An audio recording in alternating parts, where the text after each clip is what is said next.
मेरे सीने में नहीं तेरे सीने में सही, मेरे सीने में नहीं तेरे सीने में सही, हो कहीं भी आग मगर आग जलती रहनी चाहिए। गुड मॉर्निंग स्टूडेंट्स, कैसे हैं आप? आपका बहुत बहुत स्वागत है हमारी ऑनलाइन क्लासेस में। तो स्टूडेंट्स, ये जो मैंने कोटेशन बोली या ये मैंने आपको छोटी सी लाइन सुनाई थी, तो ये दुष्यंत कुमार जी की लिखी हुई लाइन है साय में धूप कविता से। तो ठीक है, तो आज हम दुष्यंत कुमार के बारे में ही जानने वाले हैं, क्योंकि ये हम काव्य खंड है हमारा, और काव्य खंड में हम दुष्यंत कुमार जी को पढ़ेंगे आज।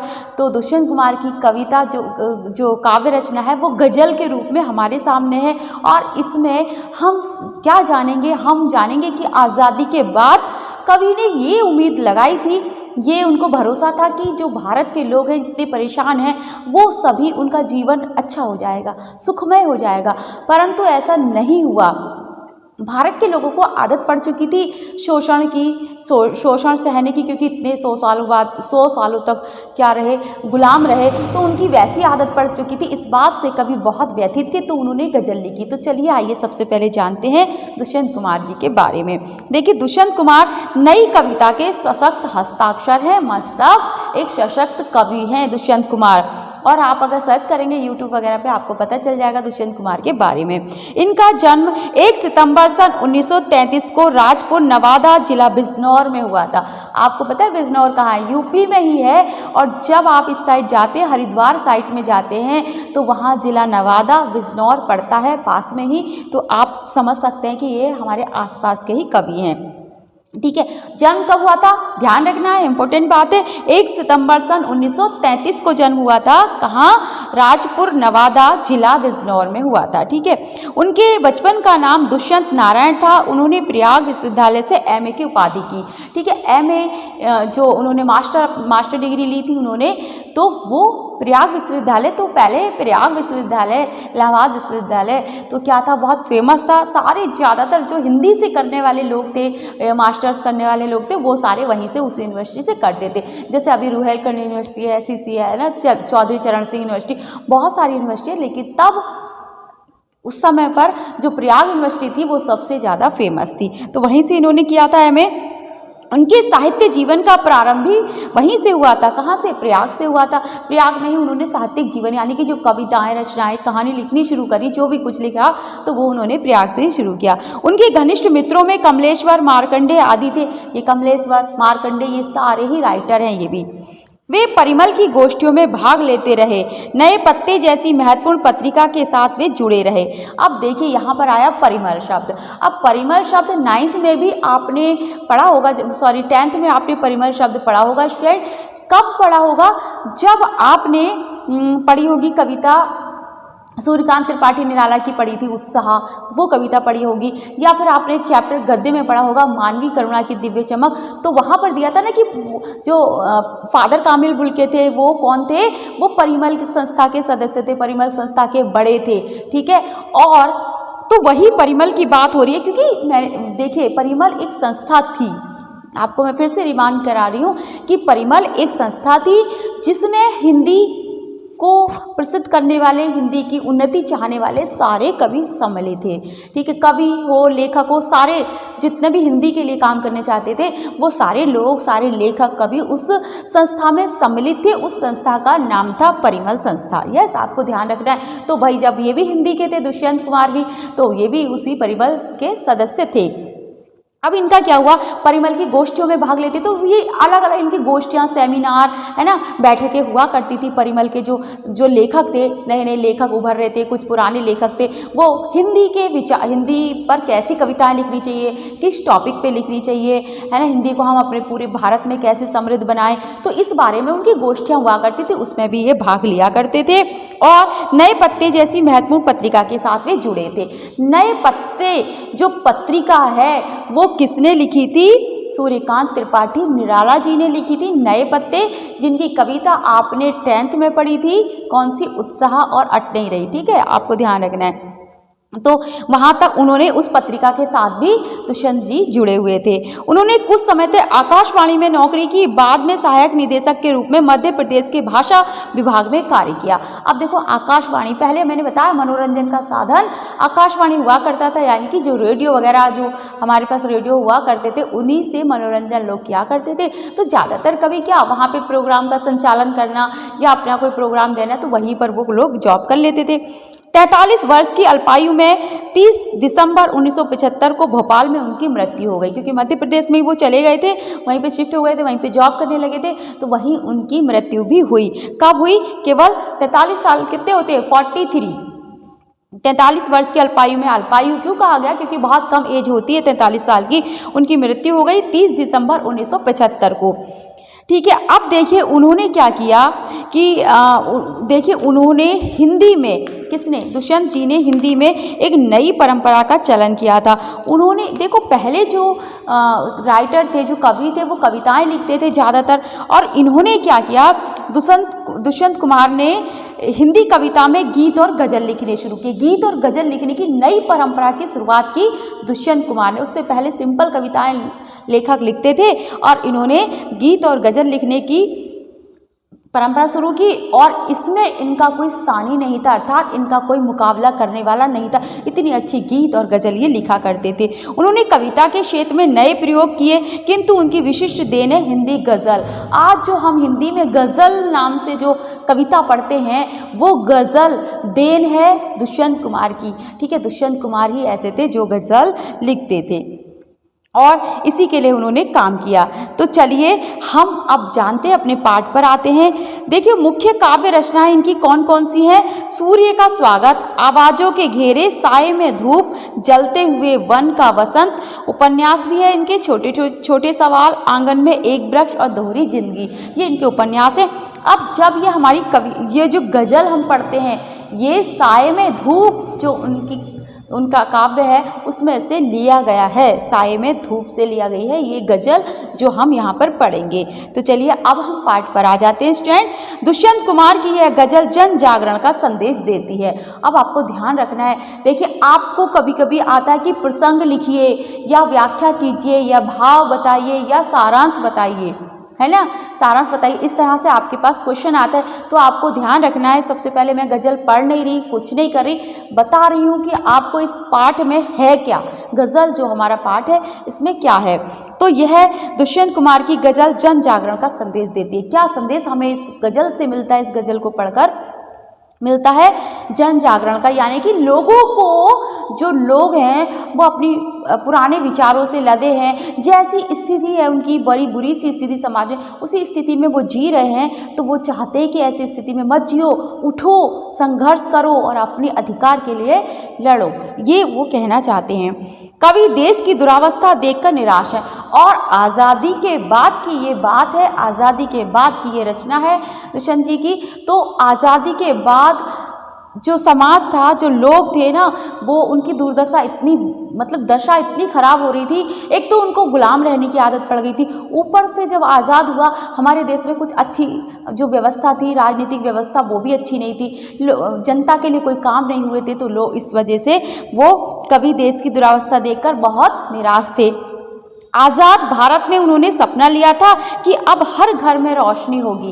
रोशनी से मतलब है खुशी होना, ठीक है। तो आज़ाद जब भारत हुआ तो उनकी ये इच्छा थी, उन्होंने सपना देखा था अब हर भारतीय सुखी हो जाएगा, है ना। अब हर घर में रोशनी होगी का मतलब हर भारतीय सुखी हो जाएगा। परंतु हुआ यह है कि पूरा शहर अंधेरे में डूबा रहा, यानी कि हुआ ये कि लोग जैसे थे वैसे ही रहे, उनके लिए कोई भी अच्छे काम नहीं हुए, उनकी उन्नति के लिए, उनके अच्छे जीवन के लिए कुछ भी प्रयास नहीं हुए। देश की व्यवस्था ऐसी बन गई कि यहाँ कष्ट ही कष्ट है, और ऐसी देश की व्यवस्था बन गई, लोगों से देश संभालना नहीं आ रहा था। उस समय पर जो राजनीतिज्ञ थे, जो मंत्री, प्रधानमंत्री, जो भी कुछ था, व्यवस्था इतनी खराब थी कि उनसे कुछ नहीं हो पा रहा था। और चारों तरफ जनता में कष्ट ही कष्ट था, कुछ भी अच्छा नहीं था। राजनीतिक व्यवस्था खुद कष्टों का कारण है। और जो राजनीतिक व्यवस्था थी, जो सत्ता पर बैठे हुए लोग थे, है ना, मंत्री हो, प्रधानमंत्री हो, राष्ट्रपति हो, कोई भी हो, और या फिर कोई ऑफिसर हो, तो वो सब भी क्या थे, इस दुर्व्यवस्था का कारण थे। उन्होंने कुछ भी काम नहीं किया, वो स्वार्थी इतना हो गए, अपना अपना भला सोचे जा रहे थे, तो जनता की तरफ कोई देखता ही नहीं था। तो राजनीति इसका कारण थी, जनता के शोषित होने का, जनता के दुखों का। दिल करता है यहाँ से कहीं और चले जाएं। यहाँ के लोग ऐसे आलसी, निकम्मे और शोषित हैं कि वे हर अभाव को चुपचाप पी लेते हैं। अब गुस्सा आता है दुष्यंत कुमार को, कहते हैं मेरा जी करता है, मेरा मन करता है यहाँ से, इस देश से कहीं और चला जाऊँ, है ना। क्यों चला जाऊं? क्योंकि यहाँ के लोग कैसे हो गए हैं, बड़े आलसी हो गए हैं, निकम्मे हो गए। क्योंकि आलसी कैसे हो गए थे, पहले हमारे देश में जब अंग्रेज नहीं आए थे तो लोग हथकरघों पे काम करते थे, घर घर में कुटीर उद्योग थे, यानी कि अपना काम करते थे, अपना सामान बनाते थे, एक्टिव रहते थे और उसको बेचकर अर्निंग, वही उनका जरिया था। लेकिन जब अंग्रेज आए, उन्होंने इतनी मशीनें लगा ली और लोगों को इतना परेशान करना शुरू कर दिया। अब बेचारे धीरे धीरे उनकी ज़मीनें तकड़ा पड़ी किसानों की, तो धीरे धीरे लोग क्या हो गए, बिल्कुल अकर्मण्य हो गए, आलसी हो गए, निकम्मे हो गए। वो इसी तरह से उनकी आदत पड़ गई थी, है ना। और शोषण उनका होता रहता था, अंग्रेज भी शोषण करते थे। अब उनको वही हैबिट पड़ी हुई थी, कब? आज़ादी के बाद भी, जब इसी तरह के, तो कोई उन्होंने विरोध नहीं किया, कोई बदलने की अपने आप को कोशिश नहीं की। ठीक है, तो यहाँ के लोग ऐसे आलसी, निकम्मे और शोषित हैं कि वे हर अभाव को चुपचाप पी लेते। कोई भी अभाव हो, घर में खाने को नहीं है, एक ही टाइम मिल रहा है, कहते ठीक है एक ही टाइम खा लो, कोई बात नहीं है, एक टाइम खाओ और सो जाओ, है ना। तो इसी तरह से अभावों को पीना उन्होंने अपना जीवन बना लिया, हर अभाव को चुपचाप सह लेते थे। ये कमीज के ना होने पर उसके लिए शोर नहीं मचाते, बल्कि अपने पाँवों से पेट को ढकने की कोशिश करते। और इस तरह का लोगों का विचार हो गया था, इस तरह के आलसी हो गए थे, विरोध करना ही नहीं चाहते थे, अपने साथ जो भी हो रहा है उसको बस भगवान की मर्जी मानकर सह लेते थे। अगर उनके शरीर पर कमीज नहीं है, ठीक है, ऊपर का हिस्सा उनका नहीं है, कपड़े नहीं है, उनके पास कमीज नहीं है, और तो वो क्या करते थे, अपने बस इतना कर लेते थे, अपने पैरों को मोड़कर पेट से लगा लेते थे, पेट को ढकने की कोशिश करते थे। लेकिन ये विरोध नहीं करते थे कि हमारे पास कमीज नहीं है, हमारे पास कपड़े नहीं है, हमारे पास खाने को नहीं है, हमारे पास घर नहीं है, तो हम कुछ करें, मतलब सरकार से आग्रह करें, इस व्यवस्था को बदलने की कोशिश करें। ठीक है, तो ऐसा वो नहीं करते थे, संघर्ष वगैरह करना उनको नहीं अच्छा लगता था। ये लोग खुदा को एक हसीन नज़ारे के समान मन में पाले रहते थे। ठीक है, खुदा को एक हसीन नज़ारे की तरह, क्या खुदा तो बहुत अच्छा है, ईश्वर तो बहुत अच्छा है, तो उसको मन में पाले रहते थे और इसी के सहारे इनकी ज़िंदगी कट रही है। क्या कहते थे, हम गरीब हैं, कोई बात नहीं, भगवान की मर्जी, भगवान जब चाहेंगे तो सब सही हो जाएगा। खुद से ना मेहनत करना चाहते थे, ना कोई प्रयास करना चाहते थे, ना संघर्ष करना चाहते थे। ये ऐसी भारतीयों की मानसिकता बन गई थी। तब कवि की कोशिश ये होती थी कि इन शोषितों की आवाज़ में विद्रोह हो और प्रभाव हो, है ना। तब कवि चाहते थे मैं ऐसी कविताएं लिखूं, उनको बहुत गुस्सा आता था लोगों की, समाज में ऐसे ऐसे लोगों को देखकर जो संघर्ष ही नहीं करना चाहते, विरोध नहीं करना चाहते अपने साथ हुए शोषण का। तो वो चाहते थे कि मैं क्या करूं, उनकी कोशिश थी कि शोषितों की आवाज़ में विद्रोह और प्रभाव, मैं ऐसी कविताएं लिखूं, इनको जगाऊं, इनको जागृत करूं, है ना, इनके अंतर मन को झकझोर दूं और इनकी आवाज़ में क्या हो जाए, ये विद्रोह करने लगे, अपने साथ हो रहे शोषण का विद्रोह करने लगे। जबकि ये शोषित खुद यह मानते हैं कि सत्ताधारी पत्थर कभी पिघल नहीं सकते। और इन शोषितों ने, इन गरीब लोगों ने, इन असहाय लोगों ने ये मान के बैठे ना, वो करना ही नहीं चाहते कुछ भी, वो ये मान के बैठे कि जो सत्ताधारी है, जो सत्ताधारी मतलब समझ रहे हो आप, जो देश को चलाते हैं, मंत्री, प्रधानमंत्री, अधिकारी, उन सब की बात मैं कह रही हूँ, वो पिघल नहीं सकते। उन्होंने कहा हम कितनी भी कोशिश कर ले वो तो पिघलते ही नहीं, ऐसा मान लिया उन्होंने। क्योंकि हम जब कभी किसी चीज़ को ऐसा ही मान लेते हैं ना, हम कहते हैं नहीं ये तो हो ही नहीं सकता, ऐसा नहीं हो सकता, ऐसा नहीं हो सकता, बस ऐसा मान के हम बैठ जाते हैं, हम कोशिश नहीं करते, इसके पीछे हम कोशिश करना चाहते नहीं। इसलिए राजनीतिक नेता कवि की विद्रोही आवाज़ को कुचल देना चाहते हैं। और राजनीतिक नेता जो है, कभी अगर इस तरह की कविताएं लिखेंगे तो कहेंगे भाई तुम समाज को भड़का रहे हो, तुम्हारी रचना तो इलीगल है, तो इसको हटाओ, इसको नहीं, हम इसको बैन कर देंगे, इसको हम नहीं छापेंगे, इसको पब्लिश नहीं करेंगे। तो इस तरह से राजनीतिक जो नेता हैं, कवि हैं, वो नेता हैं, वो लोग उनको, क्योंकि उनकी सत्ता खतरे में आ जाएगी, लोग जागृत हो जाएंगे, लोगों में नए विचार आ जाएंगे, विद्रोह करने लगेंगे लोग, है ना। तो वो चाहते हैं कि कवि ऐसी रचना ही ना लिखें। अब कवि का भी निश्चय यही है कि वह क्रांति की आवाज़ बुलंद करेगा, लेकिन कवि उन असहाय आम भारतीयों में से नहीं थे। उनका निश्चय ये था कि मैं तो अपनी आवाज़ बुलंद करूँगा ही करूँगा, और आवाज़ बुलंद करके रहूँगा, और इस देश के लोगों को शोषण से मुक्त कराकर ही रहूँगा, ऐसा कवि का मानना था, ऐसा कवि चाहते थे। तो ठीक है, चलिए अब मैंने इसकी पूरी समरी आपको बता दी पहले ही गज़ल की। अब मैं आपको गज़ल पढ़ के सुनाऊंगी और फिर इसकी वर्ड टू वर्ड यानी कि लाइन टू लाइन व्याख्या में हम करेंगे इसकी। तो स्टूडेंट ठीक है, आपको समरी में प्रसंग लिखने के लिए आता है कि क्या प्रसंग है, ऐसे आ जाता है कि इस कविता की लाइनें दे दी, इसकी प्रसंग व्याख्या कीजिए, ऐसा भी पूछा जाता है क्वेश्चन। तो आप प्रसंग लिखेंगे, पहले संकेत लिखेंगे कहाँ से कहाँ तक, ठीक है, आपको व्याख्या देनी है, फिर आप प्रसंग लिखेंगे। प्रसंग में क्या लिखते हैं स्टूडेंट? प्रसंग में लिखते हैं इस कविता में किस बारे में बात की गई है, जैसे इस कविता में कैसे बात की गई है। अभी मैं कविता पढ़ती हूँ, फिर मैं आपको बताती हूँ, ठीक है। देखिए, कहाँ तो तय था चिरागा हर एक घर के लिए, कहाँ तो तय था चिरागा हर एक घर के लिए, कहाँ चिराग मयसर नहीं शहर के लिए। अब कभी हाँ कहते हैं तो कहाँ तो तय था कि चिरागा हर एक घर के लिए।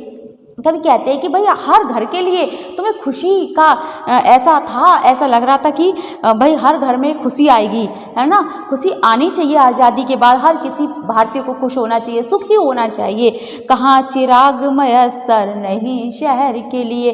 अब यहाँ तो भैया कुछ भी नहीं है, लोग अभावों में अभी भी ऐसे जी रहे हैं। ऐसा सोचा था कभी ने कि स्वतंत्रता के बाद हर भारतीय सुखी हो जाएगा, उसका शोषण नहीं होगा, है ना, उससे सुविधाएं मिलेगी, लेकिन यहाँ तो एक रोशनी भी नज़र नहीं आ रही, यानी कि यहाँ तो कुछ भी नज़र नहीं आ रहा, यहाँ कोई भी सुख नहीं है, और भी ज़्यादा ये लोग दुखी होते जा रहे हैं भारतीय।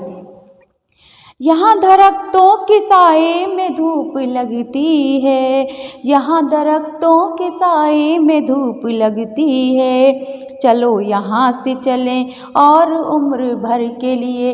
अब कवि कहते हैं कि यहाँ तो दरख्तों के साए में भी धूप लग रही है। अब दरख्त क्या होते हैं? पेड़ होते हैं, वृक्ष होते हैं।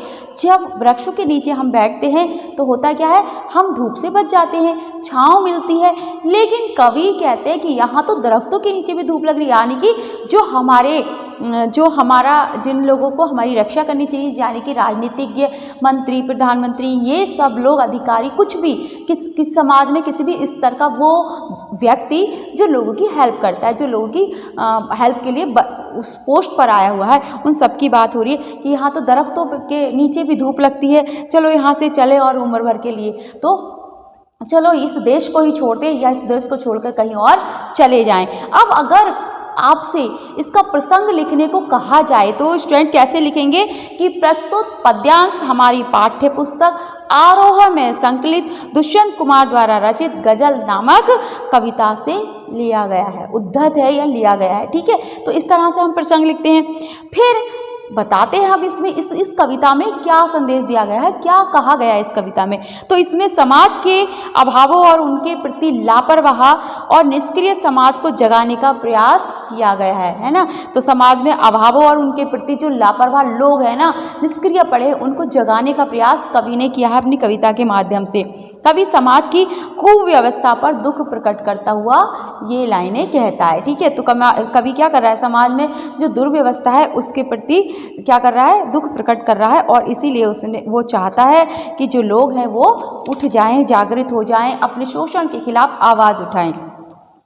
तो हमने क्या पढ़ा, देखो हमने पढ़ा कि कहाँ तो तय था चिरागा हर एक घर के लिए, कहाँ चिराग मयसर नहीं शहर के लिए, यहाँ दरख्तों के साए में धूप लगती है, चलो यहाँ से चलें उम्र भर के लिए। तो कवि देखिए व्याख्या क्या है, कवि ने, मैंने पहले ही समरी में सब कुछ बताया, लेकिन फिर भी देखिए स्वतंत्र भारत में हमने सपना लिया था, है ना। स्वतंत्र कवि कहते हैं कि हमने स्वतंत्र भारत में सपना लिया था कि अब यहाँ हर घर में दीपकों की माला जगेगी, अर्थात सबको ढेर सारी खुशियाँ मिलेंगी, ठीक है, सबको ढेर सारी खुशियाँ मिलेगी, ऐसा कवि ने सोचा था।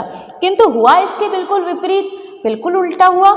अब तो पूरे शहर के लिए एक दीपक भी नहीं जलाया जा सकता, सब जगह अंधेरा ही अंधेरा है ना। परंतु आज़ादी के बाद तो पूरे शहर के लिए एक दीपक, रोशनी मिलने की बात तो बहुत दूर है, एक छोटा सा दीपक भी नहीं जल सकता, सब जगह अंधेरा अंधेरा है। अर्थात क्या है, सफलता या प्रकाश के नाम पर कुछ भी नहीं हो पाया। देश में आज़ादी के बाद कोई सफल हो जाए, किसी के जीवन में सुख आ जाए, उनके लिए प्रयास किए जाए, उन्हें सुविधाएं दी जाए, ऐसा कुछ भी नहीं हो पाया। और आगे कवि कहता है, यहाँ तो दरख्त ही ऐसे हैं जिनकी छाया में छाँव मिलने के बजाय धूप लगती है। यहाँ के दरख्त ऐसे हैं जिनकी छाया में छाँव मिलने की जगह पर धूप लगती है। अर्थात क्या है, इसका मतलब क्या है, अर्थात यहाँ की शासन व्यवस्था और शासक ऐसे हैं कि उनके आश्रय में रहकर सुख चैन नहीं है। यहाँ की अर्थात क्या है, दरख्तों के नीचे भी धूप लगती का मतलब ये है कि यहाँ की जो शासन व्यवस्था है और जो शासक हैं वो ऐसे हैं कि उनके आश्रय में रहकर बिल्कुल भी सुख चैन नहीं मिलता, बल्कि कष्ट ही कष्ट हैं। बल्कि वो लोग क्या है, क्योंकि जो जितने भी अधिकारी शासक थे वो सारे के सारे क्या करने लगे थे, अपना अपना भला करने लगे थे, स्वार्थ में लिप्त हो गए थे। तो इसलिए क्या हुआ कि कष्ट ही कष्ट है और आम लोगों के लिए कष्ट ही कष्ट थे। आज़ादी के बाद नेताओं ने देश के सुख चैन के लिए कुछ भी नहीं किया। यही सच्चाई है कि आज़ादी के बाद जो देश के नेता थे उन्होंने लोगों के लिए, देश की जनता के लिए, उनके सुख चैन के लिए कुछ भी नहीं किया। अब तो यह मन करता है कि यह देश छोड़कर कहीं और चले जाएं, हमेशा के लिए कहीं और चले जाएं। तो यह स्टूडेंट, तो आपको समझ में आया ना इन 4 लाइनों का अर्थ, और 1 बाय 1 मैंने आपको समरी में भी बताया था और फिर मैंने आपसे अलग से व्याख्या भी कर दी। क्या था, कहाँ तो तय था चिरागा हर एक शहर के लिए, कहाँ चिराग मयस्सर नहीं शहर के लिए। यहाँ दरख्तों के साए में धूप लगती है, चलो यहाँ से चलें और उम्र भर के लिए, कि हमेशा के लिए यहाँ से चले जाएं। तो ऐसा कवि ने कहा, लोगों को संबोधित करते हुए कहा। तो आगे है देखो, न हो कमीज तो पाँव से पेट ढक लेंगे, न हो कमीज तो पाँव से पेट ढक लेंगे, ये लोग कितने मुनासिब हैं इस सफ़र के लिए। तो अगर इनके पास कमीज नहीं है, इनके शरीर पर वस्त्र नहीं है, तो ये पाँव से ही पेट ढकने का प्रयास करते हैं, है ना। ये लोग कितने मुनासिब हैं इस सफ़र के लिए। तो भैया इन लोगों के साथ तो ऐसा ही इसलिए होता रहता है। खुदा नहीं ना सही आदमी का ख्वाब सही, कोई हसीन नज़ारा तो है नज़र के लिए। अब भगवान को इन्होंने अपना हसीन नज़ारा बना लिया, कोई ख्वाब नहीं है इनकी आंखों में, कुछ सपना नहीं है ना। लेकिन इन्होंने सब कुछ प्रयास करने के बजाय, संघर्ष करने के बजाय सब कुछ आदमी पर ही छोड़ दिया है, ठीक है, भगवान पर छोड़ दिया है। ये खुद कुछ भी नहीं करना चाहते। अगर हम इन लाइनों का, अभी मैं इसकी व्याख्या बताती हूँ आपको। अगर देखो, मुनासिब का क्या अर्थ होता है, योग्य, है ना, योग्य या अनुकूल। कहते हैं ना कि देखो यहाँ लिखा है क्या है, ये लोग कितने मुनासिब हैं इस सफ़र के लिए, यानी कि ये लोग कितने योग्य हैं, बिल्कुल अनुकूल है इस सफ़र के लिए। ये जो राजनीति चल रही है, इस राजनीति के लिए ऐसे ही लोगों की ज़रूरत थी, ऐसा कहने का मतलब था उनका। और दूसरा है हसीन नज़ारा, यानी कि सुहावना दृश्य। तो अगर इन 4 लाइनों का आप प्रसंग लिखेंगे तो कैसे लिखेंगे स्टूडेंट, कि प्रसंग कैसे लिखेंगे। अब प्रसंग वैसे लिखना है कि प्रस्तुत काव्यांश हमारी पाठ्य पुस्तक है ना, आरोह से लिया गया, सेम लिखेंगे जैसे मैंने पहले बताया और आपकी बुक में भी लिखा है, आपके पास जो बुक है। दुष्यंत कुमार ने प्रहार व्यवस्था के विरोध में क्रांति की आवाज़ बुलंद की है। फिर ये लाइन और जोड़ देंगे, उन्होंने क्या किया है, जो व्यवस्थाएं थी उसके विरोध में क्रांति की आवाज़ बुलंद की है, लोगों को ये जागृत करने की कोशिश की कि भैया उठ जाओ, जागो, अपने अधिकारों के लिए लड़ो।